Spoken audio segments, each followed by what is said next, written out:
Welcome to the Startup Grind.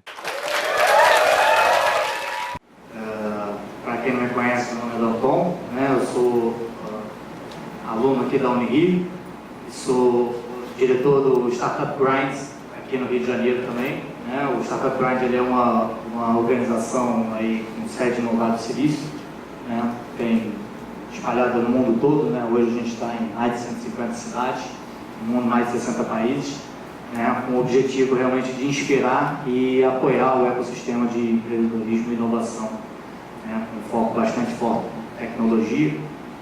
O Google nos apoia aí tecnologicamente, né? Um parceiro nosso.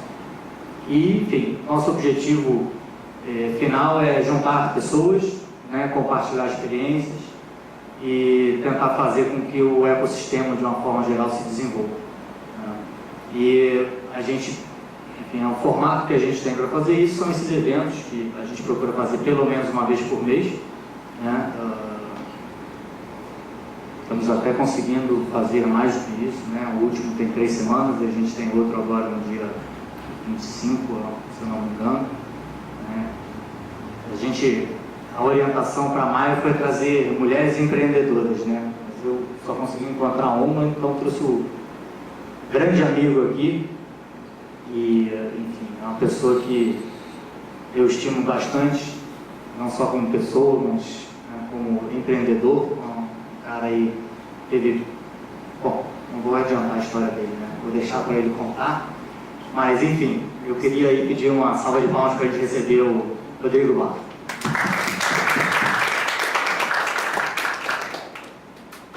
Prazer, cara. Obrigado pelo convite. Já conheci o Tapani aí. E aí, velho, beleza? Conheci os meninos, o Hector, cadê ele? Tá atrás aqui. E aí, meu, beleza? Bom, pessoal, boa noite, tudo bem? Meninos aí do fundão, tudo bem? Então tá bom. Prazer estar aqui com vocês no Rio de Janeiro. Acabei de tomar uma cerveja ali na Urca, na Muretinha. Tem que fazer isso, né? Quem vem aqui no Rio. E, bom, me apresentar é o seguinte, eu fui jogador de futebol. Joguei futebol até meus 23 anos, 22 para 23. E quando eu parei de jogar futebol, enfim, o futebol me deu uma oportunidade de morar fora do Brasil. Morei nos Estados Unidos, Alemanha, Portugal, aprendi inglês, espanhol, um pouquinho de alemão. E aí, quando eu voltei do futebol, eu era medíocre, eu estava jogando segunda divisão do Campeonato Português, tinha um problema no tornozelo, falei, porra, vou ter que operar o tornozelo jogando na segunda divisão do Campeonato Português com 22 anos, não vai dar certo, né? Você é um jogador médio, não vale a pena. Vamos fazer alguma coisa que vale a pena. E aí eu voltei para o Brasil, fui trabalhar numa imobiliária do meu pai. E aí meu pai, cara, ele é filho de português e meu avô tinha um bar, né? Meu avô foi cobrador de ônibus, depois dono de bar. E ele falava que o bar dava para um. Meu pai sempre falou isso, o bar dá para um, o bar dava para um. Quando meu pai quis trabalhar e ganhar um dinheiro a mais, meu avô falou, beleza, fica à vontade, o bar só dá para um, então se pica, né? E aí eu parei de jogar futebol e tinha ido trabalhar nessa imobiliária, tinha sido um ano bom financeiramente, estava mudando a lei de zoneamento em São Paulo, e foi 2004. E aí a gente trouxe para a cidade de Guarulhos, que é onde é a imobiliária, grandes construtoras, e foi uma visão que eu tive na época, a gente trouxe, ganhamos dinheiro, mas aí, sabe quando você chega no final do ano e fala, poxa, acho que não é isso que eu vou fazer, e eu imaginava que a imobiliária só dava para um igual ao bar, né? E eu sempre pensei, pô, quando eu construir alguma coisa minha, tem que dar para mais de um, tem que dar para várias pessoas, né? Várias famílias e tal. Eu tinha essa coisa comigo. E aí, cara, eu ouvi uma frase que é, me diga com quem andas, te direi para onde vai. E eu assistia muito João Dória Júnior no Show Business. E eu falei, vamos fazer o que esse cara faz aí, porque não tem jeito, né? Toda semana esse cara fala com 2 grandes empresários, 2 grandes CEOs, 2 grandes líderes. Então se eu andar com esses caras, eu vou para algum lugar bom. Eu nem sabia para onde que era, mas ia ser alguma coisa boa. Depois você vai me fazer mais perguntas. Então eu vou parar dizendo só o seguinte. Hoje eu tenho participação em 4 empresas aqui no Brasil. A gente gera por volta de 600 empregos. E sou conselheiro da Flexform, que é essa cadeira que vocês estão sentados. E lá a gente gera mais 400 empregos. Então hoje, basicamente, eu faço parte de 5 empresas que geram em torno de 1.000 empregos. Mais algumas startups como o Anjo e tal, mas aí é outra história. E como é que você vai parar no Vale do Silício? Ele não falou disso. Ah, não falei, mas Em que momento que a entrevista aqui. Em que momento que a tecnologia entrou no teu caminho? Cara, quando veio esse lance do Me Diga Com Quem Antes de Ir Pra Onde Vai, eu fui fazer teatro. E aí no teatro, eu comecei logo depois de 2 meses na televisão. Fui pra televisão, comecei um programa chamado na época Segredo de Sucesso. Depois de 1 ano eu comecei uma revista, montei uma revista, também chamava Segredo de Sucesso.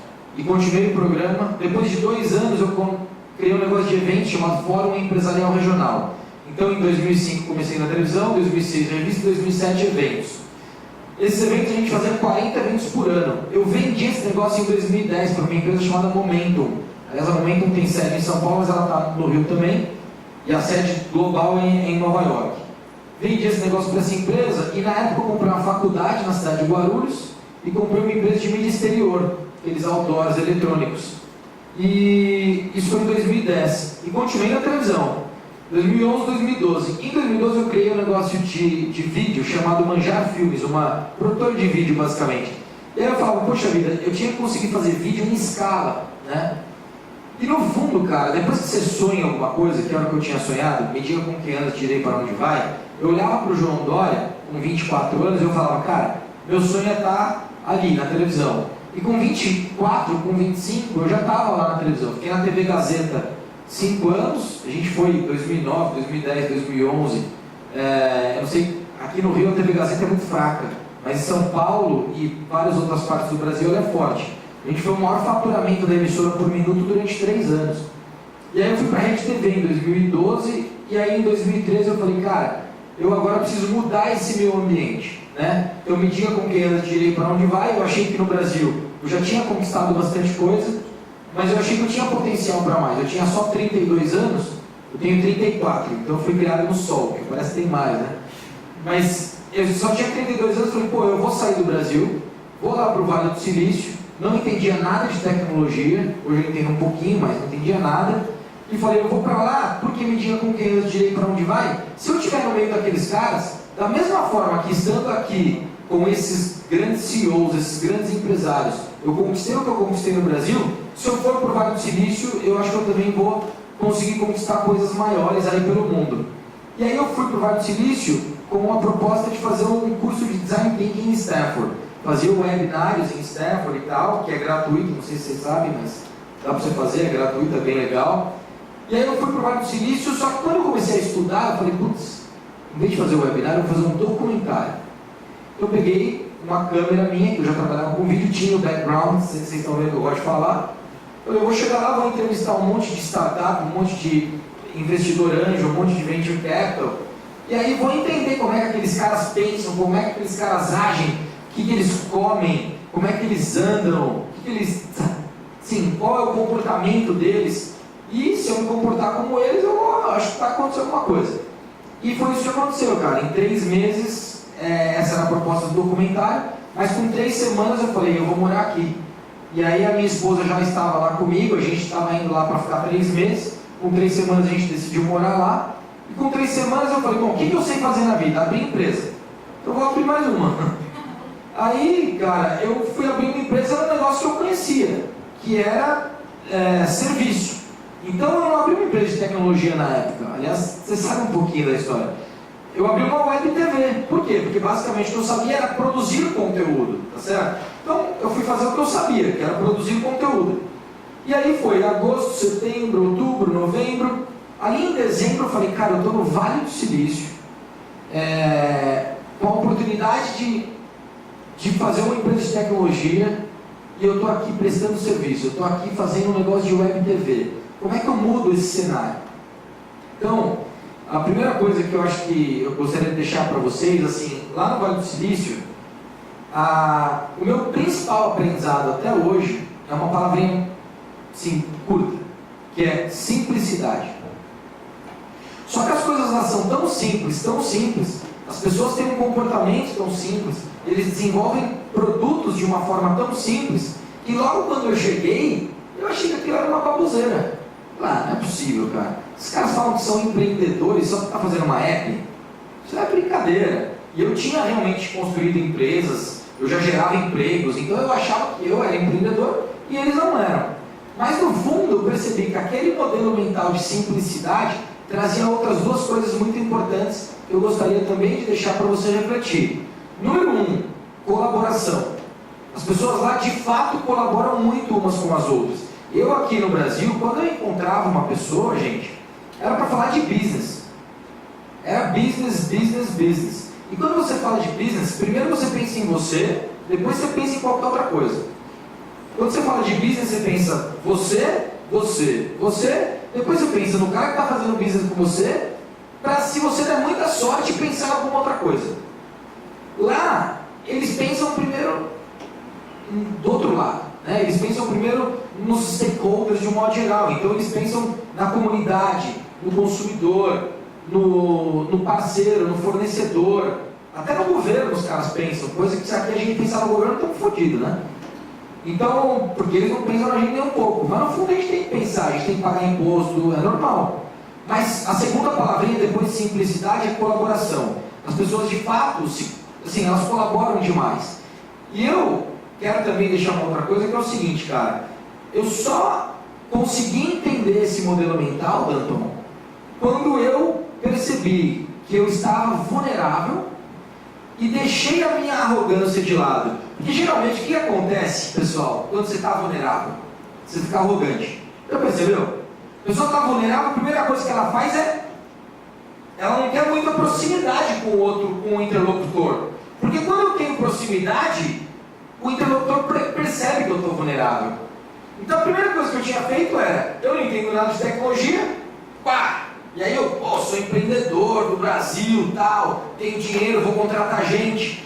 Quando eu entendi que eu estava vulnerável e deixei as pessoas perceberem isso, eu comecei a entrar muito mais no modelo mental daquelas pessoas, e aquelas pessoas passaram a colaborar muito mais comigo. Então a segunda palavra é colaboração. E quando você estiver vulnerável, esteja vulnerável. Ainda assim, mas pegar o gancho aí. Como é que você vê essa situação em relação assim, ao tratamento, a percepção da sua vulnerabilidade em relação ao Vale e ao Brasil? Você não acha que no Brasil seria tratado diferente? Então, num ambiente como esse, acho que não. Aqui. Mas no ambiente que eu vivia, com presidentes das maiores empresas do Brasil, sim. Só para vocês terem uma ideia, eu não vou falar isso porque eu quero show off aqui, eu quero parecer que bacanudo e tal. Mas, por exemplo, eu em 2007, ali, com 26 anos, por conta do modelo mental daquelas pessoas que eu convivia aqui no Brasil, primeiro que eu comprei um carro, assim, um carro caro antes de poder comprar. Só para poder... Modelo de sucesso, né? A imagem do sucesso, né? Sucesso. E aí, em 2007, de ter uma ideia, eu tinha 26 anos, eu já estava ganhando um dinheirinho e tal. Eu ia para eventos de helicóptero. Por quê? Porque se você chegasse em um evento de helicóptero, as pessoas olhavam e falavam, esse cara é bem sucedido, deixa eu almoçar com ele. Né? E aí, lá no Vale do Silício, a primeira coisa que eu fiz foi comprar um carro conversível. Você lembra? Eu tinha um Mustang conversível. Porra! Você andou no Mustang? Mustang conversível. E aí eu percebi que não adiantava nada. O cara me encontrava de trem. O cara me encontrava de trem, de bicicleta. Eu falei, velho, esses caras são tudo louco. E, cara, 6 meses depois estava eu. Vendi o Mustang e fiquei andando de bicicleta também. Muito mais legal, mais barato. E, cara, muito, assim, outra coisa. Então, eu consegui... E aí eu vou entrar na terceira palavrinha que vem depois de colaboração, que é conexão. Cara, é incrível. Se eu estivesse aqui com vocês há 5 anos, há 2 talvez eu já estivesse pensando um pouco nisso, mas há 5 eu não ia estar do jeito que eu estou aqui, sabe? Porque hoje eu estou aqui de verdade, eu quero bater papo com vocês, eu quero entender o que está acontecendo na tua vida, qual é o teu problema, como é que eu com a minha experiência posso ajudar. Há 5 anos, imagina, eu não estava nem... Eu ia estar aqui pensando em, sei lá, qualquer outra coisa. E no fundo, lá no Vale do Silício, você percebe que tem essa conexão. As pessoas, de fato, elas estão vivendo aquilo que elas estão vivendo. E aí, ao contrário daqui, que a gente encontra para falar de business e pensa primeiro em você, lá eles encontram para falar de produto. Lá eles se encontram para falar de coisas bacanas. Como é que a gente constrói coisas bacanas? E essa é uma, acho, quarta coisa que é assim, todo mundo lá fala sobre construir. Construir. Aqui é assim, deixa eu falar para você como é que funciona, eu não vou falar em nomes, porque pode pegar mal, mas o presidente da Fortune 500 falando com outro presidente da Fortune 500 no Brasil. Eles falam como é que a gente ganha grana. Vamos entender como é que nós ganhamos dinheiro. E lá não. Lá é como é que a gente constrói alguma coisa bacana para um público específico. É muito comum lá um time, por exemplo, se reunir 3 caras bacanas, cada um com... Isso é outra coisa que eu também lá eu peguei. Puta meu, melhor deixar você fazer pergunta, mas rapidinho. Mas assim, que é o seguinte, cara, lá você pega 3 pessoas que têm a mesma crença com habilidades e talentos complementares. Isso é fundamental. Assim, eu tenho 9 sócios. Eu tenho 4 empresas, eu sou sócio mesmo, e 9 sócios. Todos são complementares a mim, até porque ninguém ia ficar aqui sem você perguntar e falando desse jeito que eu estou falando. Vai, manda papo. Cara, eu queria fazer uma pergunta em relação, né, a gente está aqui na universidade, em relação à formação. Né? Eu enfim, conheço um pouquinho da sua história, sei que o seu aprendizado foi muito mais pelo exemplo, pela experiência, pela convivência. Né? Você, eu acho que foi o primeiro cara a perceber isso. Né? Que se você convivesse com pessoas bem-sucedidas ou etc., você iria absorver isso. Né? Mas hoje, já tendo acumulado essa experiência, como é que você compara, ou como é que você enxerga o aprendizado formal, tá, com algo mais no modelo que você mesmo teve? Quer dizer, tem benefícios e prós e contras, assim. Tem prós e contras, claro que tem. Eu entrei em 3 faculdades e não terminei nenhuma. A última que eu entrei eu fiz 1 ano e meio, na verdade. E aí, passado da minha história aqui, eu estou até hoje tentando terminar isso aqui também. Ah, é? Mas a primeira eu fiz tipo 3 meses, a segunda 5 meses, e aí a terceira 1 ano e meio e também parei. E aí para eu conseguir ter faculdade eu tive que comprar uma. Aí eu comprei uma, pronto, agora tem faculdade. Mas assim, o que eu acho que o modelo formal da educação hoje, em primeiro lugar, ele está quebrado, né? Assim, não adianta mais a gente achar que o sujeito vai vir aqui, vai começar a falar o que ele sabe e vai transferir conhecimento e ponto e acabou. E todo mundo já sabe disso, acho que quem está nessa sala já entende isso. Agora, de fato, as pessoas estão entendendo essa mudança e estão transformando esse hábito de ensinar, né? Porque de fato o que mais vale a pena na vida não é o que você ensina, é o que o interlocutor aprende, né? Porque não adianta você vir aqui, ensina, o interlocutor não aprendeu, não adiantou, certo? E no fundo as pessoas são diferentes. E aí, eu quero deixar uma coisa que é o seguinte: foca nas suas forças e esqueça as suas fraquezas. Não queira melhorar aquilo que você é ruim, melhora aquilo que você é bom, porque daí você vai ser incrível naquilo. Então tem cara que, por exemplo, o cara bate mal com a perna esquerda, fica treinando ali a perna esquerda. Não, bate bem com a direita então. Vai bater mal com a esquerda a vida inteira. Senão, se você melhorar a esquerda, você vai ser um meio batedor de perna esquerda e meio de perna direita. Você melhora a direita, fica incrível de direita. Tem um exemplo aqui de futebol porque eu joguei bola, mas no fundo, foca nas suas forças e esqueça suas fraquezas. E eu não acreditava, logo quando eu comecei a empreender, até porque assim, eu não comecei a empreender porque eu falei assim, eu vou empreender, esse é meu sonho, tal, não sei o quê. Eu comecei a empreender porque eu tinha que fazer, né? Assim, eu não tinha formação, percurso, né? Ou eu vou trabalhar para mim mesmo, ou eu não tenho o que fazer, ninguém vai me contratar. Eu chegar lá numa entrevista de emprego, então, eu joguei bola. Eu falei, o problema é seu, entendeu? Quem mandou me estudar? Então eu tive que me virar. E hoje a gente gera aí 1000 empregos nessas empresas que eu faço parte e tal. Mas no fundo, empreendedorismo, com esse passar do tempo, que eu achava que era uma coisa assim, esquece, você não vai aprender, hoje eu acho que é um modelo mental. Hoje eu acho que empreendedorismo é comportamento. Então, eu tenho muito empreendedor trabalhando, antigamente eu via para mim, que hoje trabalha comigo. Essa é a diferença. Hoje eu tenho vários empreendedores trabalhando comigo. A empresa no Vale do Silício que você conhece, a Hands On TV, que é essa, não é mais, estava aqui agora há pouco, que é uma plataforma em vídeo, a gente tem todos os colaboradores hoje, são 6 pessoas, todos eles são shareholders. Então todos são empreendedores, todos são meus sócios, certo? E nas outras empresas que a gente tem, também.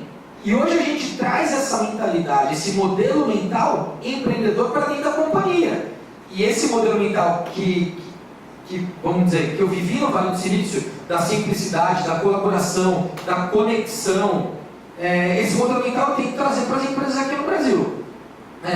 O que eu acho da educação formal é que ela precisa de fato entender que essa educação ela tem que ser mais comportamental do que uma transferência do que está escrito ou do que foi escrito por alguém, sabe assim? A gente tem que focar mais em comportamento. Eu tenho um filho agora de 3 meses. A primeira coisa que eu quero ensinar assim que ele estiver falando é bootstrapping.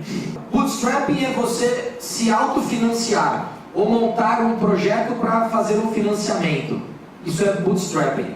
Então, imagina meu filho lá, 5 anos, pai, quero tal coisa. Meu amigo, se vira, monta um projeto aí e tem uma visão, conquista a visão de outras pessoas. E isso foi uma outra coisa, assim, que eu acho que também a educação formal está começando a incentivar mais, que é essa livre iniciativa, né? Porque antigamente todo mundo queria trabalhar para ter um bom emprego. Até porque esses meus grandes amigos, sim, presidentes das maiores empresas e tal, que são todos muito ricos, eles são funcionários, todos eles. Então, eu era o único que ali naquele meio não era funcionário, né? Eu era um empreendedor, mas no meio de um monte de cara que tinha, sim, não mestrado, mas uma pós-graduação, um MBA e uma carreira executiva que eu nem sonhava em ter. Eu estudei para isso.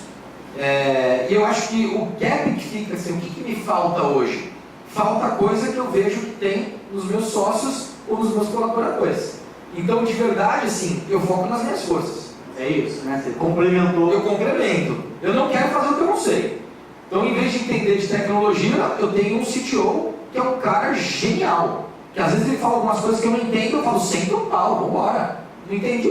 Deixa ele fazer, depois a gente vê o que acontece. Entendeu? Mas eu acho que é isso, assim. Legal. E, bom, você não falou aí do Leo Web. Leo Web. E como é que, bom, primeiro eu acho que conta um pouco do que é o Leo Web, eu também não sei se o pessoal aqui conhece, e como é que você foi parar, como é que a sua história se deu ali. Tem um clichê que é sonhar grande e pequeno dá o mesmo trabalho. Na verdade não dá não, mas tudo bem. O que acontece? Quando eu estava lá no Vale do Silício, eu não entendia nada de tecnologia, mas tinha uma coisa que eu sabia que eu sabia fazer. Número 1, fazer eventos, e número 2, apresentar eventos. Falei, cara, sabe o que eu vou fazer? Eu vou criar um evento. Porque aí pelo menos eu fico aqui no meio dos nerds, mas eu faço um negócio que eu sei fazer. E os nerds, de um modo geral, eles são caras bons de tecnologia. Eu não sei quem aqui é nerd, eu não estou vendo muito nerd aqui, mas tem alguns pela cara, não são muitos.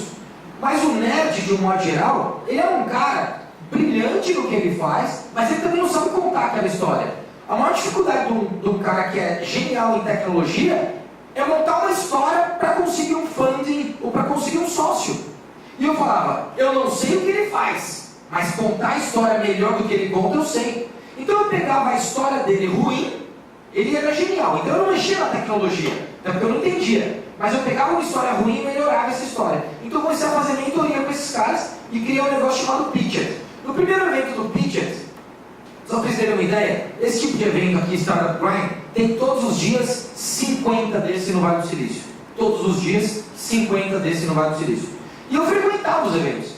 Só que os eventos que eu fazia aqui no Brasil eram eventos para 200 pessoas, baita evento, assim, de produção. Esse é um baita evento de conteúdo, mas era um baita evento de produção também. E eu falava no Vale do Silício, cara, eu faço evento muito melhor que esses eventos aí. Até porque o meu modelo mental era diferente. Eu falei, eu vou fazer um puta de um evento top, vou levar os nerds para falarem lá dos seus produtos. Então eu fiz um evento de pitch, chamou Pitch. Pô, primeiro evento, você foi no evento? Não, eu fui embora uma semana antes. Pô, o primeiro evento foi em março do ano passado, chamando Pitch. O que eu fiz, cara? Contratei DJ, meti produção, fiz um puta auê do caramba, consegui patrocínio dos caras lá. Fiz um puta evento, levamos 400 pessoas, colocamos DJ, vinho, cerveja, aliás, falta uma cervejinha aqui. DJ, vinho, cerveja, a coisa toda pros caras, fizemos um puta evento. Meu, os caras do Vale do Silício, grandes investidores, chegaram lá e falaram, meu Deus, o que é isso? Um brasileiro ainda fazendo, imagina. Eu falei, o que você está fazendo? Eu falei, eu vou fazer a maior competição de startup do mundo. Os caras, mas como assim? Onde mais você faz? Não, essa é a primeira. Ah, mas então você está brincando. Não, eu vou fazer. Só que aí, cara, eu conheci um cara de LeWeb. LeWeb é um evento em Paris de inovação. Só para vocês terem uma ideia, é um evento que leva 4.000 pessoas. Em Paris. E aí que eu pensei, como é que eu vou ser o maior do mundo? Se eu for para a Europa, eu já faço um número de países animal. Porque imagina, se eu fizer Estados Unidos, aqui tem estado pra caceta. Então você faz Califórnia e Flórida, já ferrou, dá 6 horas de viagem. Na Europa eu faço 6 países e dá 3 horas de viagem. Falei, beleza, é isso que eu vou fazer. Cheguei pro cara e falei, então, vou fazer a maior competição de startup do mundo, mas o meu projeto é começar na Europa. Eu não tinha projeto. Aí ele virou e falou assim, tal. E como é que é o evento? Eu falei, cara, é assim. E aí mostrei o pitch que eu tinha feito. Aí ele, quero ir no próximo, quando era? Eu falei, daqui 2 semanas. Mas quando foi o primeiro? Faz 1 semana. Mas você é um animal, então, você está fazendo evento todo mês. Eu falei, todo mês. Aí ele, eu vou. Cara, ele chegou no próximo evento, tinha 450 pessoas, tinha vinho, tinha cerveja, tinha DJ. E aí, pra vocês terem uma ideia, o evento começou às 6 da tarde, foi até meia-noite. O bicho pegou. O cara olhou e falou, meu Deus, esse cara é meio doido, esse brasileiro. Ele vai fazer os eventos. E aí, o que ele fez? Em vez de eu deixar o brasileiro ir para a Europa sozinho, brasileiro, vem aqui comigo. E aí o cara falou, vamos lá para a Europa. O ano passado nós fizemos Berlim, o primeiro evento, com 2.000 pessoas. Fizemos Estocolmo, o segundo evento, que aí foi um evento pequeno, para 250 pessoas. Fizemos Barcelona, o terceiro evento, também aí para mais 200 e poucas pessoas. E fizemos Paris, um primeiro evento menor, para 250 pessoas. E aí depois fizemos a final. A final tinha no palco 2.500 pessoas. E eu entrei, tinha a ministra de desenvolvimento da França lá, foi mó barato. Eu entrei com a camisa do Brasil, cara. Puta, ela não acreditava. Então esse é um evento que a gente fez ano passado e que esse ano a gente está fazendo 11 países. E eu que estou apresentando, eu sou, enfim, sócio do business lá e tal, que eu nem conto como empresa essa. Esse é um projeto. Mas é legal. Patrocínio da Microsoft e do Carrefour. É legal.